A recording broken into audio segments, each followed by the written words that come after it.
Recently, Russia developed an mRNA cancer vaccination. Cancer vaccine ಕಂಡುಹಿಡಿದಿರೋದು ಖುಷಿ ವಿಚಾರ, ಅದರಲ್ಲಿ ಒಂದು ಮಾತಿಲ್ಲ. ರೀಸೆಂಟ್ ಆಗಿ ನಮ್ದೊಂದು ಪೇಷಂಟ್ ಹೇಳ್ತು, ಏನ್ ಸರ್ ಕ್ಯಾನ್ಸರ್ಗೆ ವ್ಯಾಕ್ಸಿನ್ ಕಂಡುಹಿಡಿದ್ಬಿಟ್ರಂತೆ, ಇನ್ನೇನ್ ಆರಾಮಾಗಿರ್ಬೋದು ಅಂತ. ವ್ಯಾಕ್ಸಿನ್ ಕಂಡುಹಿಡಿದಿದ್ದು ಓಕೆ, ಇನ್ನೇನ್ ಆರಾಮಾಗಿರ್ಬೋದು ಅನ್ನೋದು ಗೊತ್ತಾಗ್ಲಿಲ್ಲ ನಮಗೆ. ಅಂದ್ರೆ ಯಾರು ಏನೇ ಮಾಡ್ಕೊಳ್ಳಿ, ನಾವು ಮಾತ್ರ ನಮ್ಮ ಲೈಫ್ ಸ್ಟೈಲ್ ನ ಚೇಂಜ್ ಮಾಡೋದಿಲ್ಲ ಅಂತನ ಅರ್ಥ? ಇಲ್ಲ ಕ್ಯಾನ್ಸರ್ ಬಂದು ವ್ಯಾಕ್ಸಿನ್ ಹಾಕ್ಸ್ಕೊಳ್ಳೋಣ, ಇಲ್ಲ ವ್ಯಾಕ್ಸಿನ್ ಹಾಕ್ಸ್ಕೊಂಡು ಕ್ಯಾನ್ಸರ್ ಬರ್ಸ್ಕೊಳ್ಳೋಣ ಅಂತನ ಅರ್ಥ?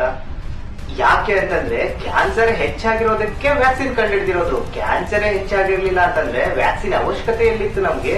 ಫಸ್ಟ್ ನೀವು ಸೇಫ್ ಆಗಿರ್ಬೇಕು, ಅದಾದ್ಮೇಲೆ ಮುಂದೆ ನ್ಯೂರೋ ಸರ್ಜನ್ಸ್ ಇದಾರೆ ಅನ್ಕೊಂಡು ನನ್ ತಲೆನ ಆಕ್ಸಿಡೆಂಟ್ ಮಾಡ್ಕೊಂಡು ತಲೆ ಹೊಡ್ಕೊಳಕ್ಕಾಗಲ್ಲ ನಾನು. ಯಾಕೆ ಅಂತಂದ್ರೆ ನ್ಯೂರೋ ಸರ್ಜರಿಯಲ್ಲೂ ಇಷ್ಟೇ ರೇಟ್ ಆಫ್ ಪರ್ಸೆಂಟ್ ಸಕ್ಸಸ್ ಅಂತ ಇದೆ. ರೋಗ ಬಂದಾದ್ಮೇಲೆ ಟ್ರೀಟ್ಮೆಂಟ್ ತಗೊಳೋಕಿನ ಕಾಯಿಲೆ ಬರ್ದಂಗೆ ಇರೋದು ವಾಸಿ ಅಂತ ಇತ್ತು. ಈಗ ಅದು ಚೇಂಜ್ ಆಗಿದೆ. ಕಾಯಿಲೆಗಳು ಬರ್ದಂಗೆ ನೋಡ್ಕೊಳ್ಳೋದೇ ಒಂದು ಫಸ್ಟ್ ಟ್ರೀಟ್ಮೆಂಟ್ ಆಗಿದೆ. ಅವಶ್ಯಕತೆ ಇದ್ದಾಗ ಟೆಕ್ನಾಲಜಿನ ಯೂಸ್ ಮಾಡ್ಕೊಳ್ಳೋಣ ಹೊರತು ಟೆಕ್ನಾಲಜಿ ಇದೆ ಅಂತ ಅನ್ಕೊಂಡು ನಮ್ಮ ಅವಶ್ಯಕತೆನ ಕ್ರಿಯೇಟ್ ಮಾಡ್ಕೊಳ್ಳೋದಲ್ಲ. ಸೇಫ್ ಆಗಿರಿ.